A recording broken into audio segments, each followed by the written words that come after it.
Okay, good morning, everyone. It is 9 o'clock, and the April 6, 2023 meeting of the Volusia Forever Advisory Committee is now called to order.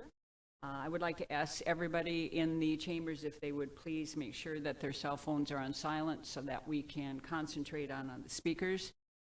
For those of you who are listening online, my name is Wanda Van Dam. I will be chairing the meeting until the selection of the chair and vice chair take place later as outlined in the agenda. And as noted on the last page of our agenda, the purpose of today's meeting is new committee orientation. This is the first meeting with the newly appointed committee, and I would like to welcome back those of you who were with us for the past 2 years, and a special welcome to the new members. We'll get a chance to introduce ourselves in just a couple of minutes, but first, if we could have roll call, please. Wanda Van Dam. Here. Keith Chester. Here. Steve Crump. Here. John Gamble. Here. Jessica Gow. Here. Derek LaMontagne is absent. John Macaluso. Here. Suzanne Schreiber. Here. We have a quorum. Okay, very good. First item is the approval of the February 2, 2023 meeting minutes. Does anyone have any corrections or comments they want to make on those minutes? I move to approve the minutes. Second. Okay, if I could make one quick comment, please. On page 5 of 9, the third sentence down, Mr. Telfer said staff was concerned that certain properties, including some in the conservation corridor, would be negatively impacted by the questions, but we're not referring to the questions. Could we perhaps put in there that we were talking about questions 20, 21, and 22 at that point? Is that good? Everyone okay with that? Yeah. Okay. All right. So we have a motion and a second. If there are no other changes, all in favor say aye. Aye. Aye. Any opposed? Okay. Minutes are approved. Okay. Introduction of members. We will start on my far right, and if you could introduce yourself and just tell us a little bit about yourself. My name's Keith Chester. I'm a lifelong resident of Volusia County, in particular DeLand, Lake Helen. I'm retired, and I live here in DeLand. Thank you. Steve Crump. I am resident of DeLand Springs and owner of Volusia Farms, and also part-time executive director of Volusia County Farm Bureau. And I am serving on the second term for Volusia Forever. I'm John Gamble, long time, or I guess 40 plus year resident of Volusia County, worked for the county for almost 37 years in mosquito control, stormwater, public works administration. And I'm a wildlife photographer, and my education is forest biology and that sort of thing, with a master's in entomology. And this is my second term, and yes. Jessica Gow, an environmental and land use attorney here in the county. I'm also a returning member. I'm super excited to be back. I love the program and what we do. I would love to see some of the large acres that we designated last time around get purchased this time. I'd be really excited. And just a note to everyone, I apologize, but I am leaving at 10 today. I have a flight to catch that was booked before the meeting got rescheduled, so I apologize in advance. I'm Wanda Van Dam. I'm a 30-plus year resident of Osteen, and traveled for work my entire working life until I retired, and then took note of what was happening to what I had moved to our county for, which was the rural vistas, and so got very much involved with local things in the Osteen area, and was on the Volusia Forever program when it was sunsetted, and was on it this last time, and I am very, very pleased to be here. We've got some good properties, and like Ms. Gow, I'm hoping that we're going to be able to move forward with some of those. Good morning, I'm John Macaluso. I'm a 23-year resident of Port Orange, Florida. I retired as an environmental engineer, specifically in air quality. Like Wanda just said, I traveled extensively, and when I returned home to Port Orange one day, I wondered what happened. So I decided to get involved in the city first. I'm a member of the Port Orange Environmental Advisory Committee, and I took the challenge on for the county now, and I appreciate all that. As I mentioned, I'm retired, and also retired from the family restaurant business we have here in Volusia County. I'm Suzanne Schreiber, and I'm returning to the committee as well. I am a 38-year resident and 36 years in my same house, which is somewhat unusual in this county, I think. I lead an environmental organization in Volusia County as well, that's a nonprofit, and work on environmental issues across our county. And the last thing I just want to say is I just spoke at the council meeting on Tuesday because we have water issues in our county where we're increasing our consumptive use permits in exchange for irrigation water.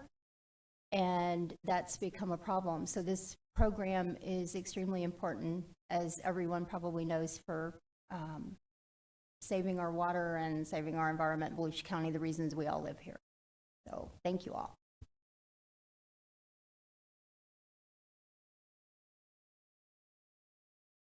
Okay, and thank you for the reminder.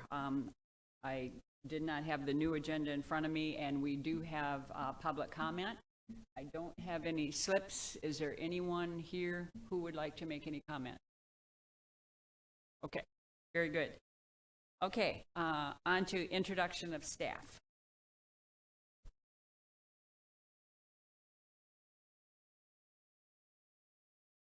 Tim Telfer, Land Acquisition Manager with the Volusia Forever program. Since we're given background, prior to coming to Volusia County, I worked for Flagler County for 17 years, managed their land management department, did special projects, and also they have a minor version of the Volusia Forever program now called the Environmentally Sensitive Lands Program. It's kind of a smaller version of this program here. Watched Volusia Forever from afar over the years. This is a program that in my professional community has an excellent reputation, has done outstanding work over the years, and I was very excited when the opportunity for this position came open.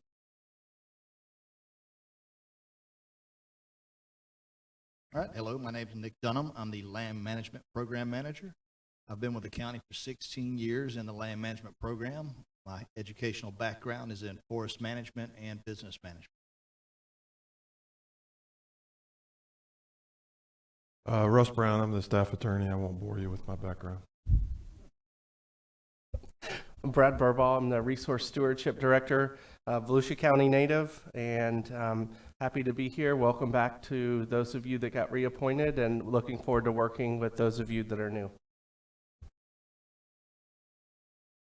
I'm Sarah Presley. I'm an administrative assistant, and I'm born and raised in DeLand. Hi, I'm Jill Markham. I am the administrative specialist for the ECHO program, and I attend these meetings and help Sarah in any way she needs. Okay, very good. And we are very, very fortunate to have the staff that we have, so glad to see everyone. Okay, item number 7, presentations, sunshine laws and Robert's rules.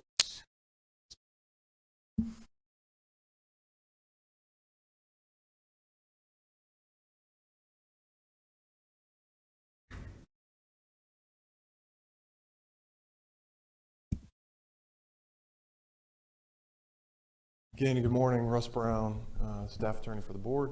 I'm not going to bore you with tears this morning, or bore you into tears this morning, I should say, with sunshine and public records and some Robert's Rules discussion. I'm just going to give you a general presentation. I'm going to fly through this. Please stop me if you have any questions. I'd rather have a back and forth than just a lecture. I don't like that aspect. But anyway, as an advisory board, you are subject to Florida sunshine. You know that. So generally, anything that come before you should occur in the sunshine, right? The intent behind the Florida Sunshine Law is to make sure that all the citizens have a right to essentially know what their government is doing and to participate in that discussion. So, all right.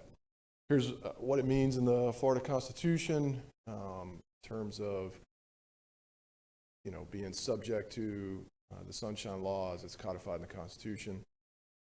There's generally 3 requirements: must be open to the public, reasonable notice, and minutes, right? So there's actually no requirement to record a meeting.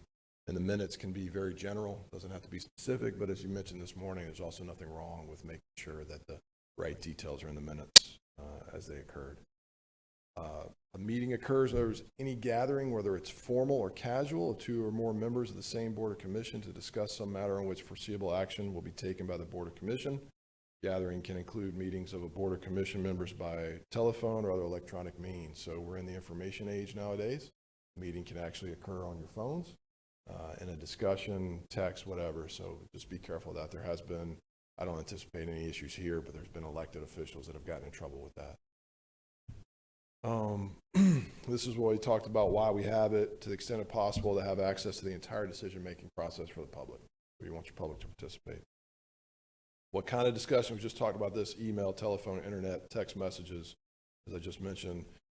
Everything in terms of whether it's an audible or inaudible discussion is technically subject to the sunshine, right? So if you have a conversation between each other who's up on the dais, that's technically in the sunshine, especially if you're talking about a matter that's for you that you're not letting the public know. So be careful of those. Liaison rule. Basically, all this means is that staff, we can have discussions with you. We can go out on a site and tour around. If there's another of you with us, 2 or more members, those actually get noticed as a public notice, and the public can come.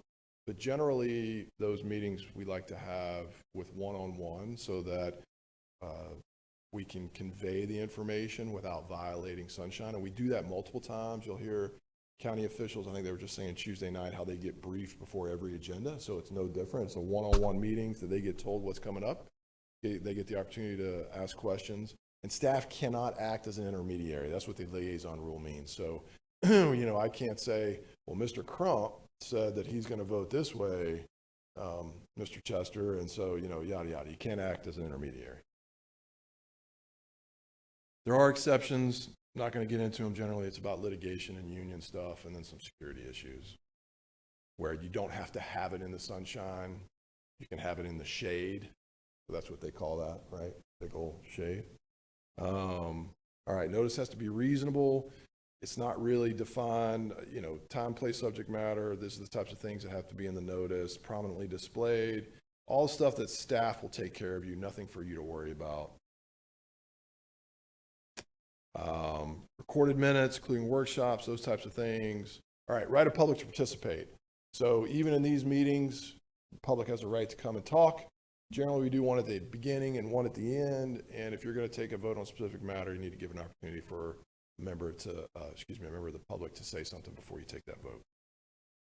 Here are some of the penalties and violations. I'm not going to worry about that. Public records law. Okay, this is transitioning.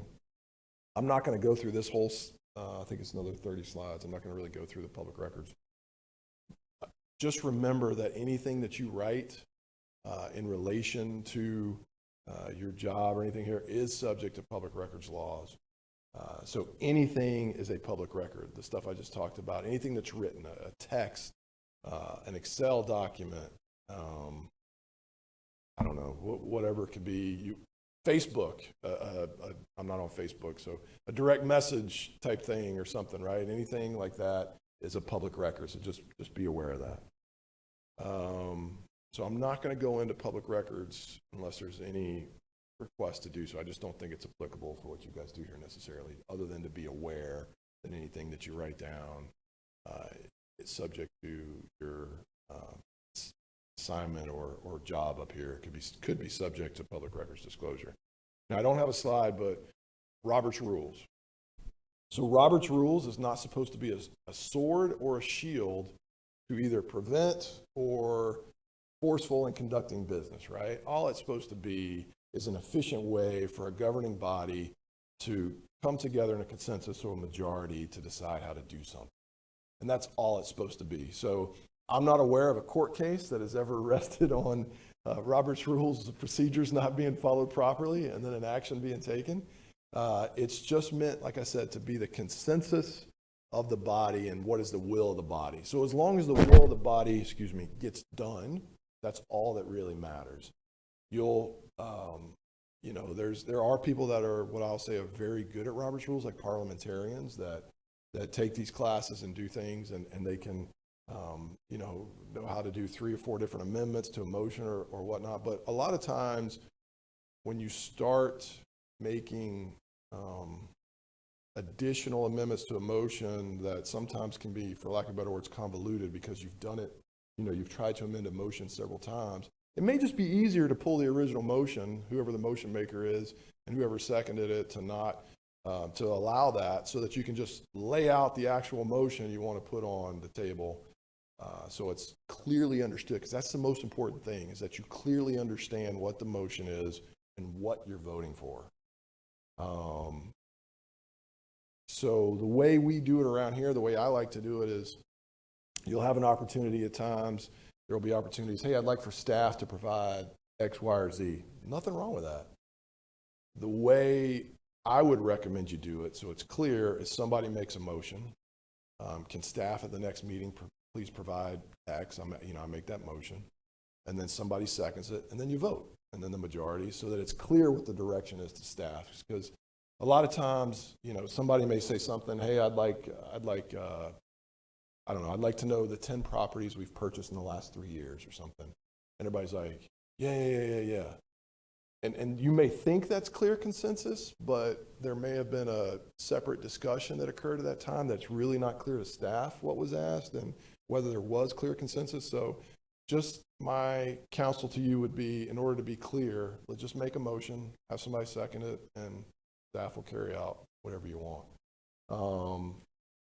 And then as we get into, approving properties, whether A and B and different things, you'll see people on the committee. You guys will have the opportunity. Hey, I motion that the door sleeper property be put on list A, or whatever, the priority A, or whatever we call our list. I forget. And then somebody will second it, and then you'll vote, and then we'll go from there. I think that's generally it. I think I just wanted to be clear with Robert's Rules. It's about doing the consensus, the will of the majority. It's not meant to be used as a shield or a sword, right? What's the will of the majority? And as long as you guys agree and you clearly understand what you're voting on and what you're doing, that's really all that matters, okay? I'm happy to answer any questions, anything you may have. Just one question, if you would. Emails, I've been told both ways. If I have a question on something that's on the agenda and I send you an email regarding it, do you prefer that I do copy everyone or just you? Because I've been told, well, if you're asking the question, the rest of the members should hear the question and hear the answer. So which do you prefer, just to you? That's a great question. So we don't like to hide information. Whoever asks the question, all of you should get the answer. So the way I would recommend you do it is you send it to Brad or Tim, the staff, individually. So just from Ms. Van Dam to Mr. Burbaugh, just keep it the two of you. Staff will talk about it, how to answer it, and then generally, excuse me, the way we send it out, if it's a response from me, I'll send it to myself and blind copy all the committee members so that you can't reply all and potentially create a sunshine violation which are easy to cure. It's easy to cure a sunshine violation. We just bring it out into the sunshine, say, hey, this happened, here you go. And it's not that anybody's trying to hide anything, we're just trying to not have to have an extra step. But you'll also see, like, a lot of times Brad will send it out to all committee members so he knows, and rightfully so, that you guys are getting the information. Hey, one of your committee members asked X. The answer to X is Y. Here you go. We want to make sure you all have that information. But Brad will copy, or you'll see everybody's emails a lot of times that'll say to So you'll see everybody that got the information, which I think that's fine. But he'll say, please do not reply to all. And so if you have a follow-up question, there's nothing wrong with that. I just would ask in that situation, you just hit reply, not reply all. Ask your question. Again, we'll get the answer and staff will send it out to everybody. Yes, ma'am. Anything? All right. I look forward to working with every one of you. Thank you. Thank you. Okay, second part, existing Volusia Forever program. If we could move on to that, please.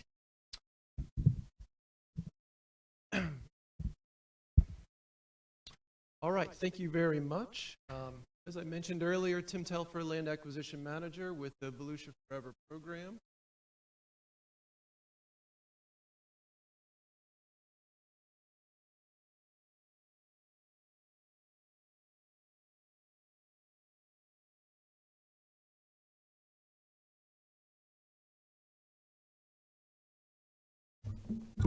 Okay, I'll shift over here.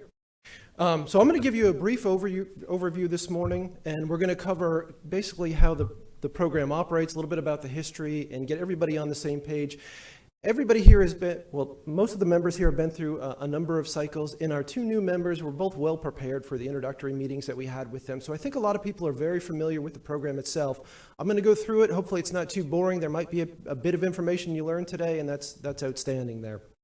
So we're going to start out with the history of the program, and I like to put this in the context of stewardship. I mean, we as staff see ourselves as stewards of this program, as well as this advisory committee before us. All of us in this room are stewards of the Volusia Forever program.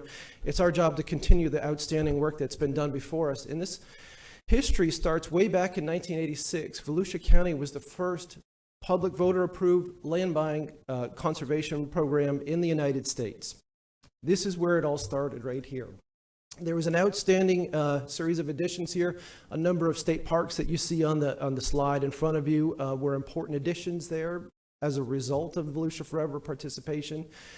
As you know, this is the second Volusia Forever program. So we had an Endangered Lands program from 1986 to 2000. We had the Volusia Forever program to 2000 to 2020.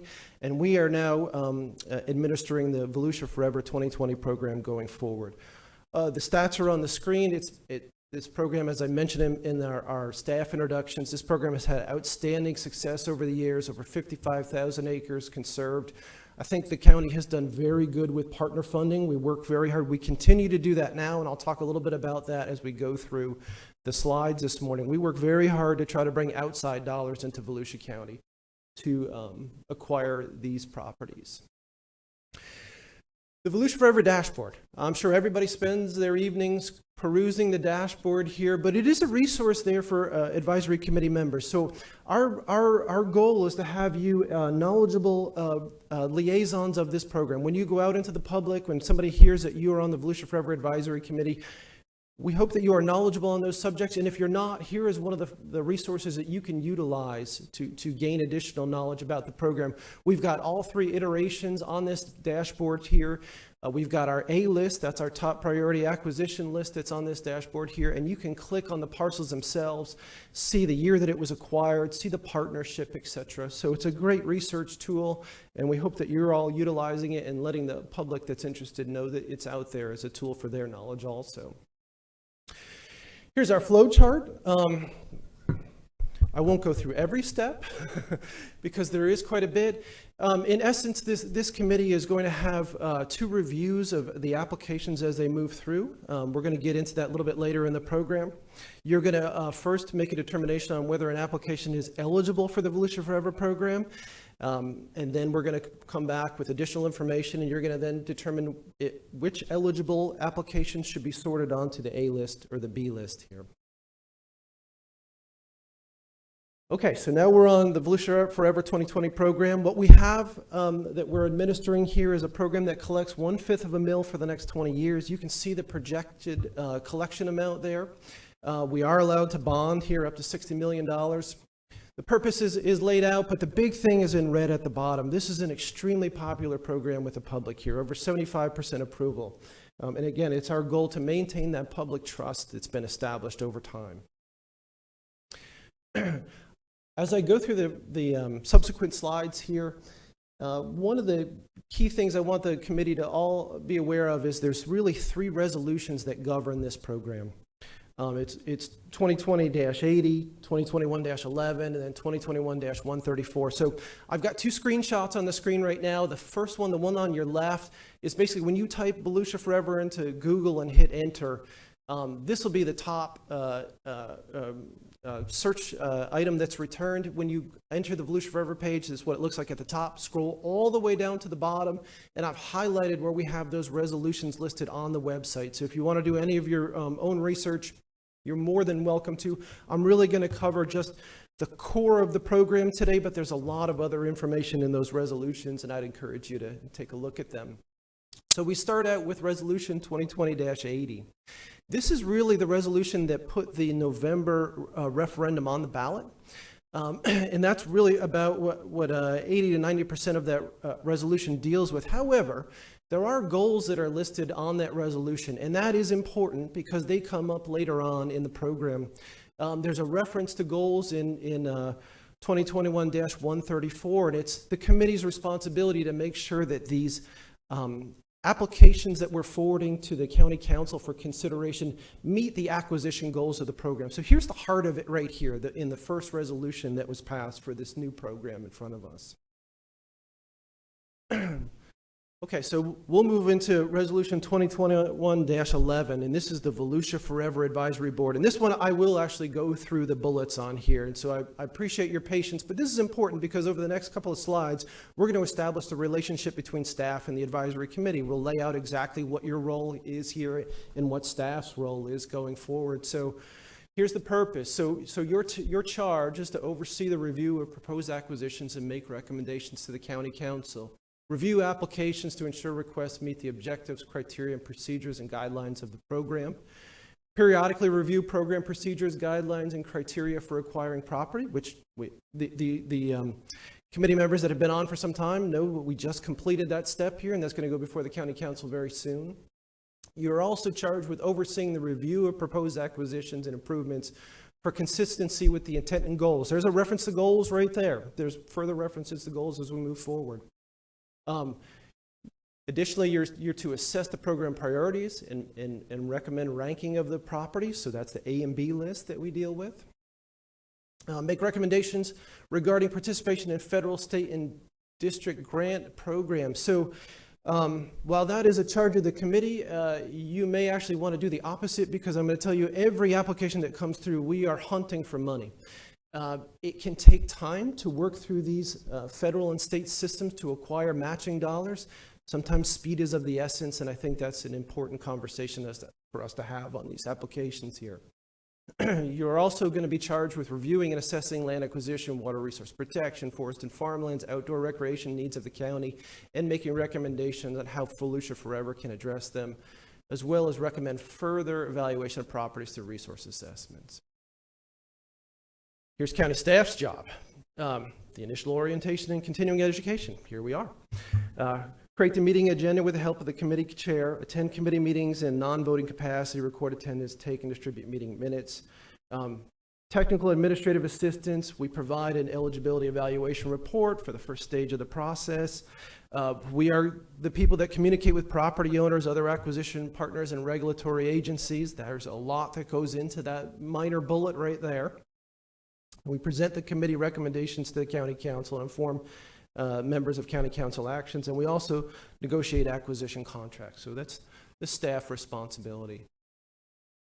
And as I move through this, if there's any questions, just let's have an open dialogue here.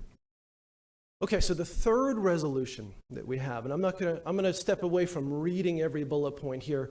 The key thing to understand about this third resolution is this outlays the structure of the program. This is the resolution that outlays the procedures that we follow as applications come in and are processed and presented to the county council.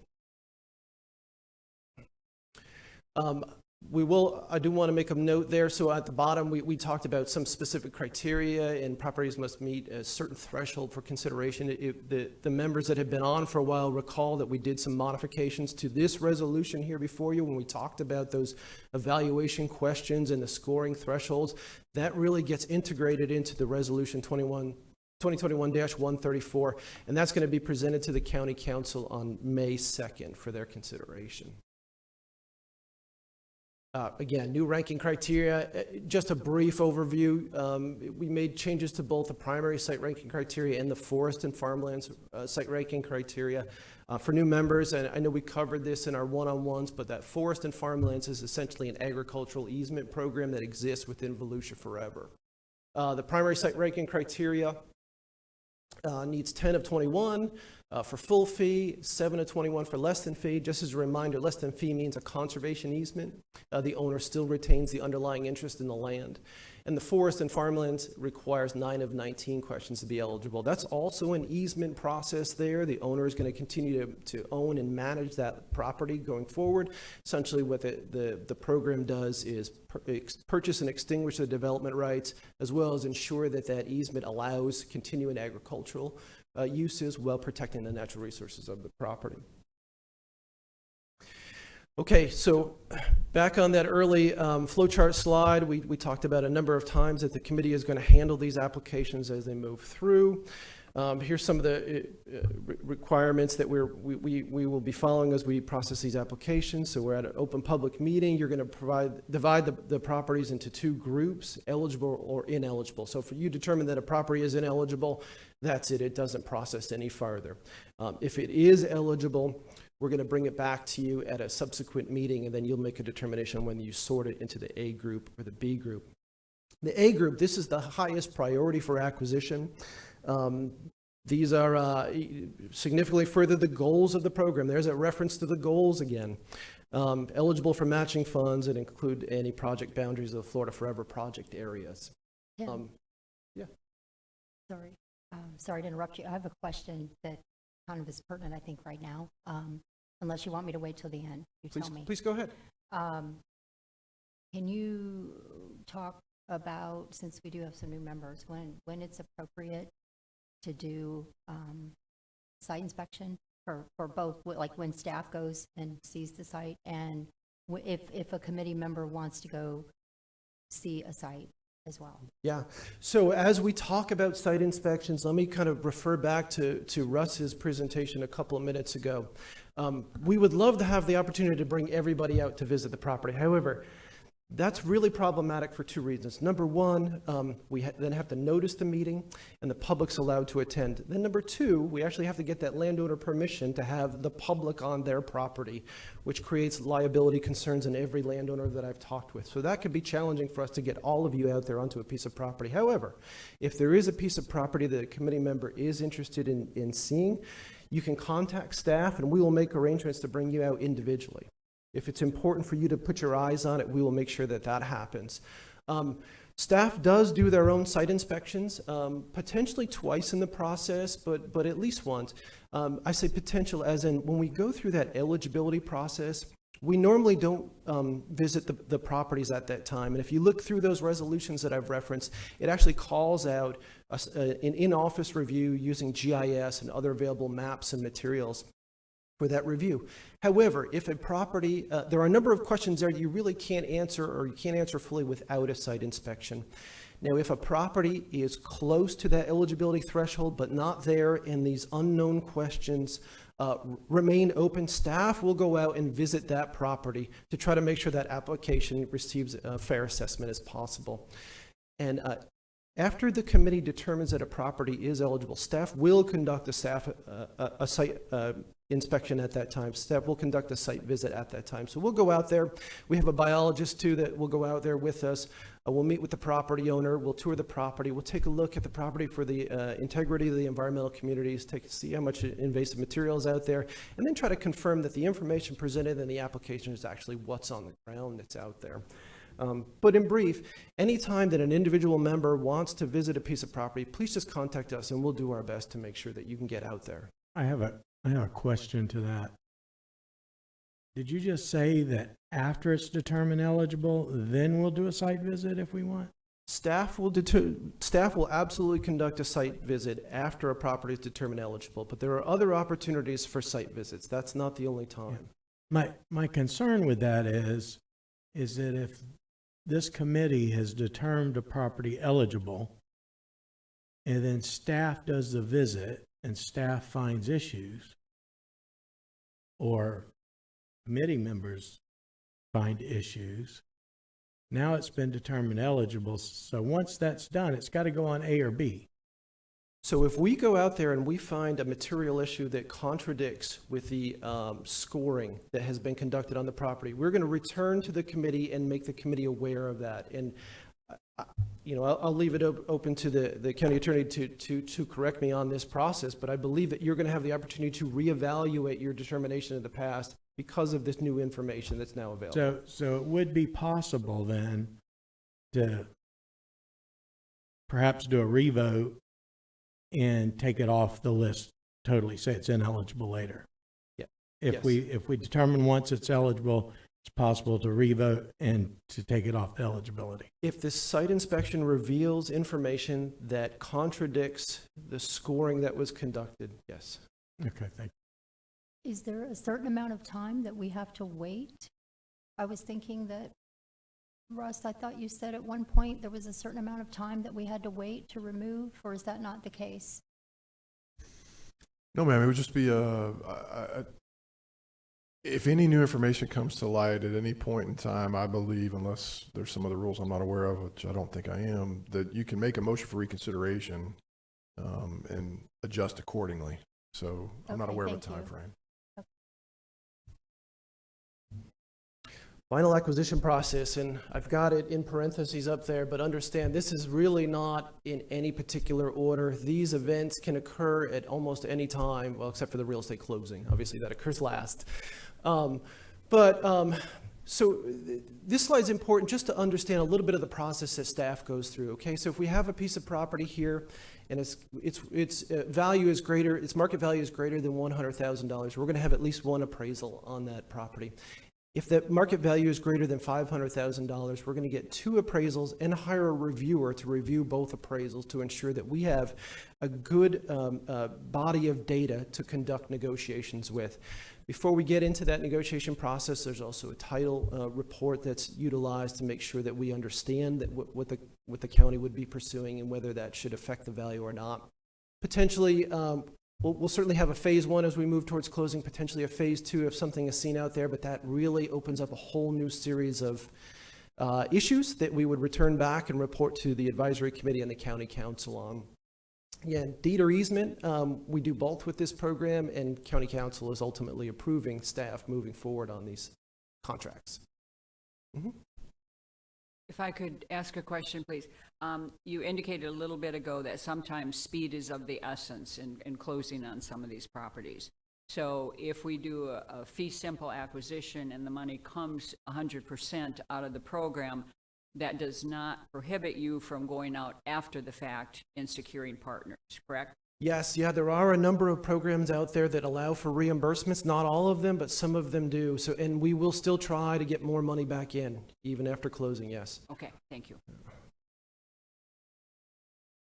We're up to the land management set aside.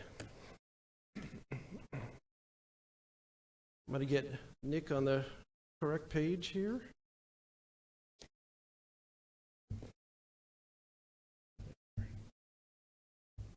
Hello, Nick Dunham, Land Management Program Manager. So I'd like to point out that after the acquisition happens, it gets transferred over to my team, Land Management. So we manage the lands in perpetuity, which means forever. So one of the ways that was put in place for us to do that is the land management set aside. So 15% of the money that's brought in for acquisition is set aside for the management of the properties in perpetuity. So right now, the land management program is funded entirely through this 15% set aside.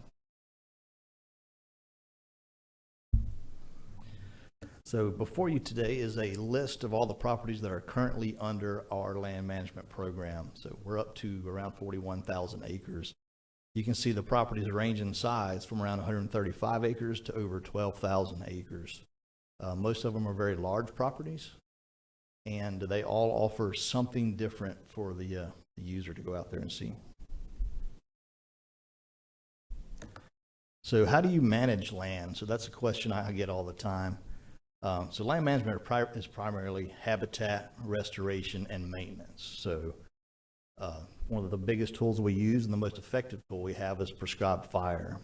Of the acres that we have, around 20,000 acres are fire-dependent communities, meaning they depend on fire to stay healthy and thrive. So one of our biggest management goals is to get as much fire on the ground as possible.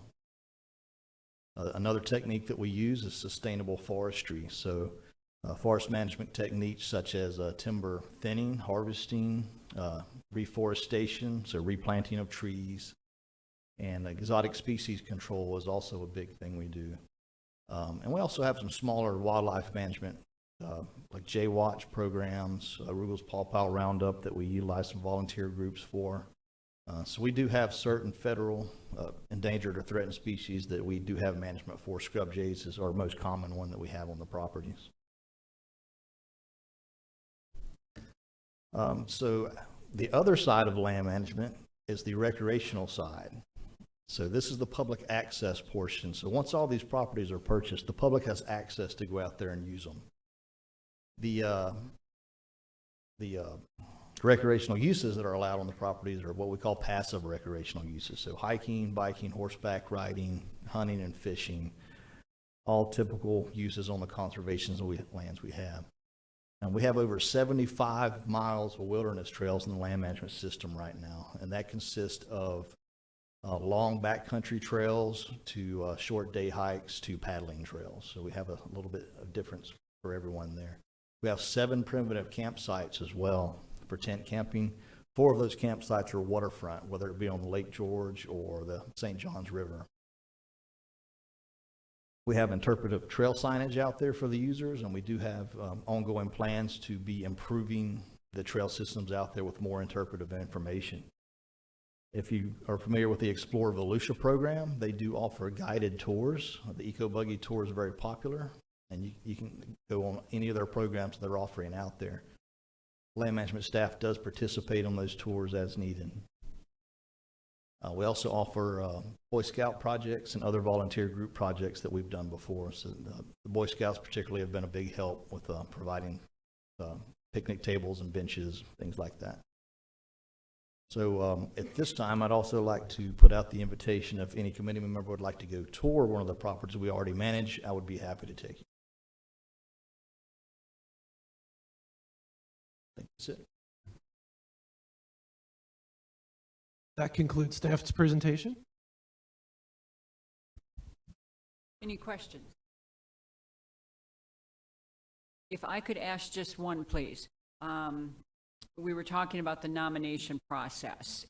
And given the fact that the committee members are from all parts of the county, I'm sure each of us have seen a property in our specific area and thought, gosh, that'd be great for the Volusia Forever program. What procedure should we as committee members follow if we would like to see a property nominated, please? So the best thing you can do is contact staff. Just let us know where that property is, and we'll do our best to reach out to the owner and determine whether they're interested in participating in this program. The resolutions do speak to the role of the committee here, and it is called out.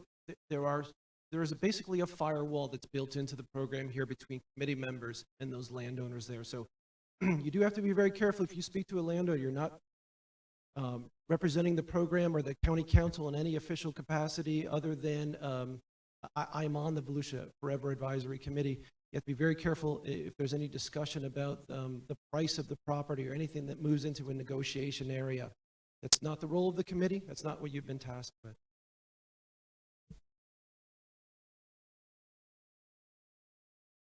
Okay, if there's no other questions, then we are going to move on to the upcoming meeting dates, please. Wanda, can I ask a question? I'm sorry. I didn't want to interrupt you, so I'll let you finish. Sorry.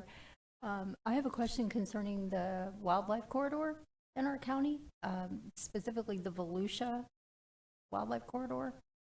I was curious to know when that was actually created within our county.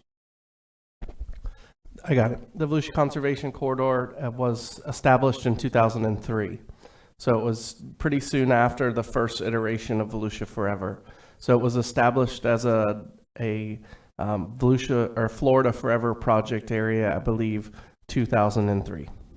Okay, so my next question is, that was a long time ago, and a lot's happened, and a lot's changed.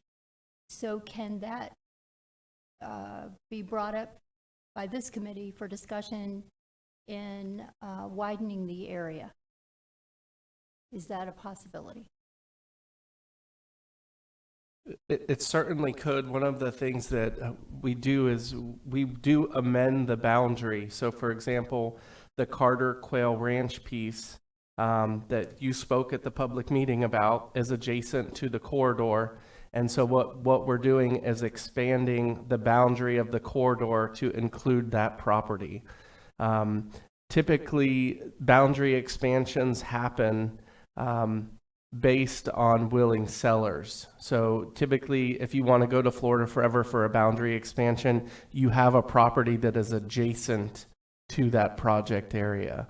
I'm not sure about the other way. I would have to get more information if we could just expand it, you know, geographically. I'd have to talk to Florida Forever and I could bring that back. Okay, so the reason I ask, I would like for you to do that, and the reason I ask is because there are some environmentally sensitive areas that are highly environmentally sensitive in our county that are not within the corridor right now. And for matching funds purposes, it would be nice if they were added, if that was possible. So, but I do understand what you're saying about individual properties and willing sellers. I mean, I get it, but that's why I'm asking. Then just, I didn't know when, so when you just said 2003, that was a really long time ago, and a lot's happened, so. But thank you. Any other questions? Okay, then 2023, 2024 meeting dates, please. So I just want to introduce this item by saying that unfortunately Mr. LaMontagne couldn't make it. He did inform us ahead of time that he would not be able to attend today. And unfortunately, sometimes there's just not enough time for us to try to move this. It takes a while to clear all the staff schedules. It takes we basically booked this room in January for the year, as well as coordinating all of your schedules. So I just want to put it out there. He did ask that we review the meeting schedule. He now has a problem meeting on Thursdays. I don't know what kind of a challenge that creates for all of your schedules. We let him know that we would present this to the committee for discussion.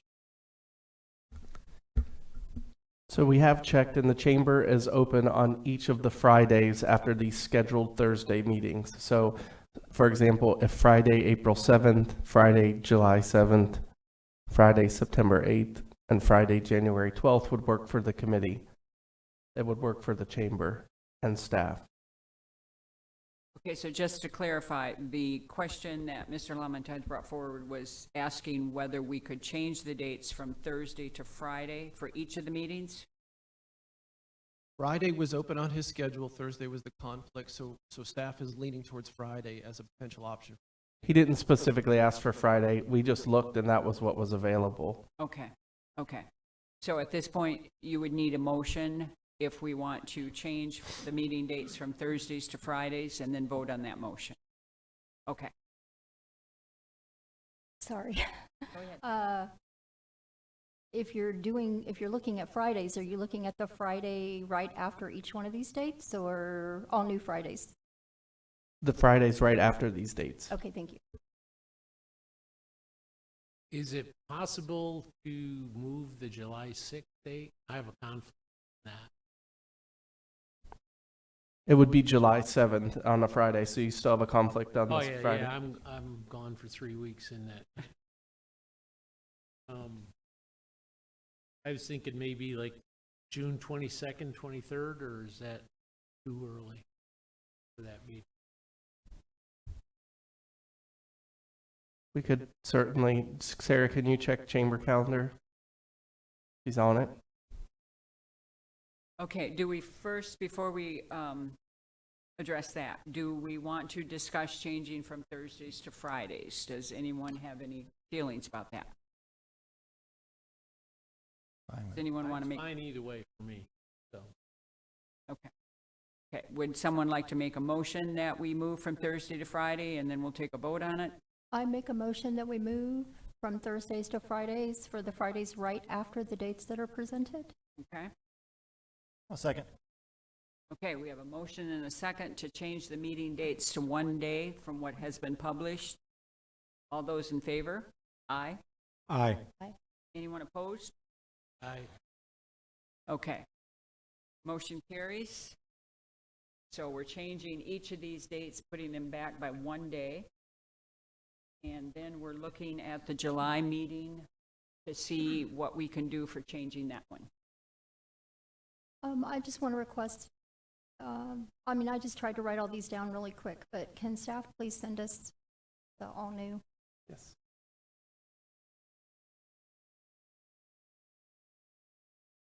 June 30th appears to be open on the calendar at this time. Would that work, John? No help for me now.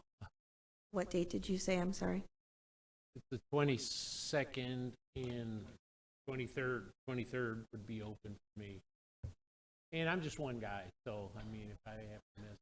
The 23rd does not. What is about not the available. 16th? 16th I'm open to. Are we July? June. Of June. The 16th is available. Would the 16th work for everyone? Of June, June 16th? Okay, a motion to move the Thursday, July 6th meeting to June 16. Could we have a motion on that, please? I'll make that motion. I'll second that. All in favor? Aye. Aye. Any opposed? Okay. June 16. Okay. Any other comments, concerns, dates? No? Okay. All right, now, next on the agenda is the current AB list overview. So as a result of the committee's February 2nd meeting, we made recommended a number of changes to the county council. So in your packets in those manila folders before you today, you'll see that revised AB list there. On the AB list, you'll see Volusia Groves and Cattle and the Doan property. Those are under contract right now. We're moving towards a closing potentially on the Doan property as early as next week. There's really just a little bit of minor coordination between myself and the attorney representing the sellers right now, but we're targeting next Thursday for that closing. Volusia Groves and Cattle, we are largely through that process. I'm waiting for the survey to come in. It should come in maybe today or early next week. Once we get that survey in, we'll go back and review all the material, but we should be able to move to a closing date on that one within the next month. And you'll notice a number of those items have dropped off. Unfortunately, we had a couple of landowners withdraw their properties, A and B list here, but this is the most updated list in front of you right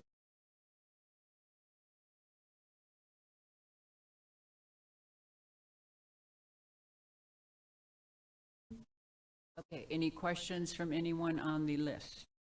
I'll just make a comment. We talked earlier about things being dropped off the list when we got further information. Remember that Lake Helen property that we had ruled eligible at first we'd put, and then when we were going to the A and B, because all the exotics on that site, we dropped them off. So we've actually done that before. That was one case. I just wanted to let the new members know that we have done that, and fairly recently, so thank you. Good point.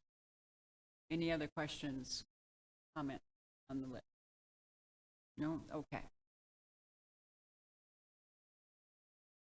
All right, then the next agenda item is selection of chair and vice chair for the coming 2 years.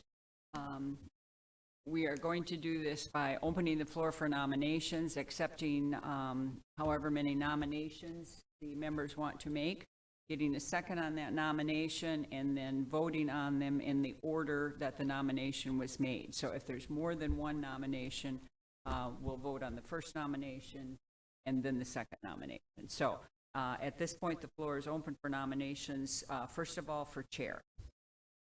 I move nominate Wanda Van Dam for chair.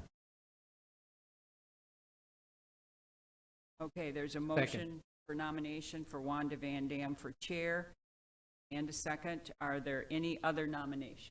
So I move to nominate Steve Crump for chair. Steve Crump declines.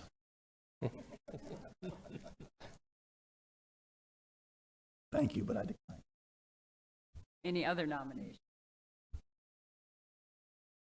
Okay, then for the nomination of Wanda Van Dam for chair, if we could have a vote on that, please. All in favor?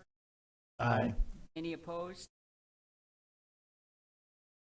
Okay, motion carries. Thank you. I will do my best on that. And don't hesitate to let me know when I'm straying. Okay, next nomination for vice chair, please. I'd like to nominate Jessica Gao for vice chair. Second on that? I would like to nominate Steve Crump for chair. I'm sorry, vice chair. I'll decline again, thank you. Any other nominations for vice? Okay, so we have a nomination. Did we have a second for Jessica? I'll second that. Nomination and a second for Jessica Gao for vice chair. All in favor? Aye. Aye. Any opposed? Okay.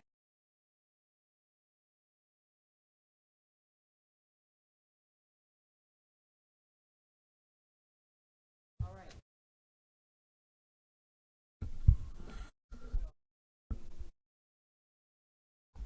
Would like to bring up. I'd just like to say, I'm glad to be here. I'm glad to be able to serve our community. It means a lot to me. I think everybody on this committee is concerned with growth and our preservation of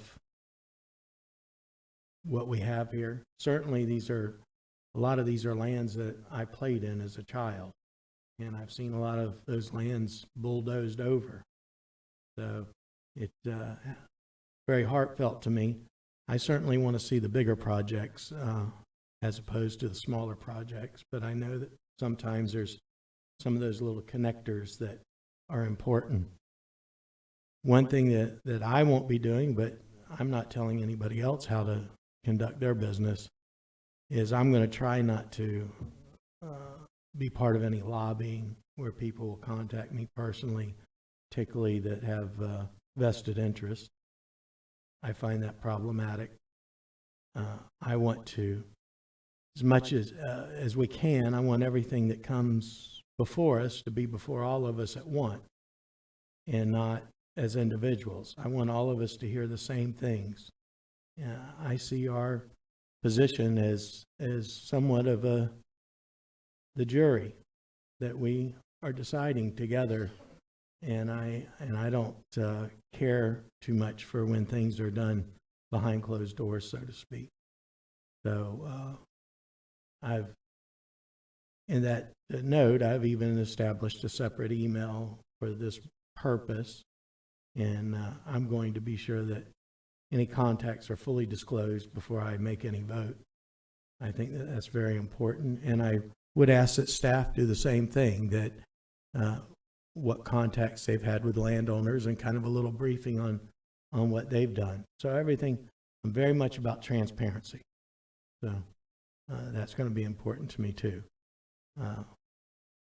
That's all I have to say for now. I'm looking forward to serving with all of you. Thank you. Thank you. I'd like to say that basically the same thing. Look forward to serving with everyone. I come from a small farming community up in New Jersey. We were 50% green acres, and in New Jersey, the Green Acres program is designated for environmentally safe land use, but basically environmentally safe land. And we were a natural trout habitat, and therefore the state would come up and basically buy any excess property that the township had, or also look at residential property that abutted some natural resources. A 50 square mile township, that 25 square miles of that was natural resource. So it's coming from there, and believe it or not, that was in New Jersey. Coming from there to Port Orange and watching the growth in Port Orange over the last 22 years led me to get involved in a couple different, and in the New Jersey scenario, I spent one term as mayor and one term on the council up there, and had a lot of dealings with the state government on land acquisition. Again, that's what led me to get involved in Port Orange Environmental Advisory Board, and also throw my hands up here to take a look at the county and see what we can do with that background and experience from the great state of New Jersey. So thanks again for everything, and I look forward to a good year. Anyone else? I have a question, or I need a reminder from staff as to the open application dates that are, I believe, currently going on, or I believe they're currently going on. I just need to know the dates. This cycle opened April 1st, and it'll close on May 15th. So we've sent a press release out. We plan to do some more social media in terms of our general public outreach. So if you see those on the county Facebook page, if you could share them about our open cycle. But also at the staff level, we do some targeted, for our large property owners, do some targeted outreach, which we've got underway now as well. Do you send out notice cities? I'm just curious. I have in the past, yes. I didn't have a plan to do it this cycle, but in the past, yes, I've sent letters to the city managers or growth and resource department heads. If you have someone you'd like me to reach out to, I certainly can do that. Okay. I have mixed feelings about this. I mean, the way that the program gets marketed, I don't think that it reaches enough people. That's not criticism of staff. I think it's like really hard to reach everyone, right? So by sending it to the cities, elected officials tend to talk to a whole lot of people. And I find them, a lot of them don't know when it's open, and they don't know that much about the program. So when they're talking to people, if they're educated and they talk to people, then the word gets spread wider. So anyway, just some out loud thoughts there. But you're indicating that you do get in contact. Okay, all right, very good. Okay, I would just like to say also that I'm very proud of this program. I think that this is a very worthwhile program, and that we are all very privileged to be a part of it. And I am looking forward to some good things happening over the next few years. So, any other comments, questions? Okay, meeting is adjourned. Thank you, everyone.